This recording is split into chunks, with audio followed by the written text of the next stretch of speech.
전국적으로 확산되는 하우스 스쿼팅 문제가 심각한 사회적 이슈로 떠오르고 있습니다. 전국적으로 관심이 집중되고 있는 하우스 현상이 점점 더 심각한 사회 문제로 부상하고 있습니다. 이는 빈집이나 주인이 일시적으로 자리를 비운 부동산에 무단으로 침입하여 불법으로 거주하는 행위를 말합니다. 최근 들어 이러한 사례가 급증하며 부동산 주인과 하우스 스쿼터즈 사이의 갈등이 커지고 있습니다.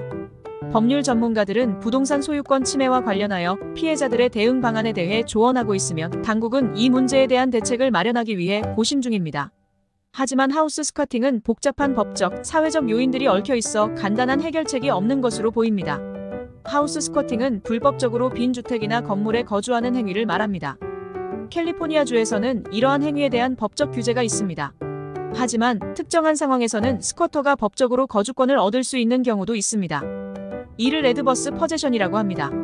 적법한 점유를 주장하기 위해서는 일반적으로 다음의 조건을 충족해야 합니다. 첫째, 공개적인 거주. 스쿼터는 공개적으로 그 장소에 거주해야 합니다. 즉, 숨기거나 비밀리에 거주해서는 안 됩니다. 둘째, 독립적인 거주. 스쿼터는 원래 주인의 허락 없이 그 장소를 점유해야 합니다. 셋째, 지속적인 거주. 스쿼터는 연속적으로 그 장소에 거주해야 합니다. 캘리포니아주에서는 일반적으로 5년 동안 지속적으로 거주해야 합니다.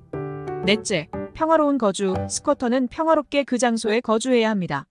즉, 강제로 점유해서는 안 됩니다.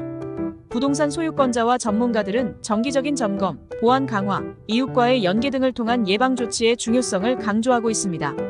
하우스 스쿼팅을 예방하는 방법은 주기적으로 부동산을 점검하고 불법 점유자가 없는지 확인하는 것입니다.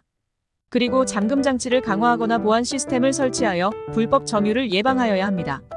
만일 스쿼터를 발견한 경우 즉시 경찰에 신고하고 필요한 경우 법적 조치를 취해야 합니다. 이는 퇴거 소송을 포함할 수 있습니다. 가능한 부동산을 비워두지 말고 임대하여 불법 점유를 예방하는 것이 좋습니다. 이러한 방법들은 스쿼팅을 예방하고 발생한 경우 적절하게 대응하는 데 도움이 될 수 있습니다. 하지만 이러한 조치들은 전문가의 조언을 받아 진행하는 것이 가장 좋습니다. 아울러 하우스 스쿼팅에 대한 적절한 법적 조치와 함께 이들이 불법 거주를 선택한 배경과 그에 따른 사회적 대책도 함께 고려되어야 한다는 목소리가 커지고 있습니다. 정부와 지방자치단체는 이 문제를 해결하기 위해 더 많은 자원을 투입할 것을 공언하고 있으며 국민들은 신속한 조치를 요구하고 있습니다. 이에 따라 과연 하우스 스쿼팅 문제를 해결할 수 있는 효과적인 방안이 무엇일지 앞으로의 대응이 주목되고 있습니다. 계속해서 이 소식을 지켜보며 심각해지는 하우스 스쿼팅 문제에 대한 분석과 보도를 이어가겠습니다. 이상 월요일 한국TV 뉴스 마치겠습니다. 감사합니다.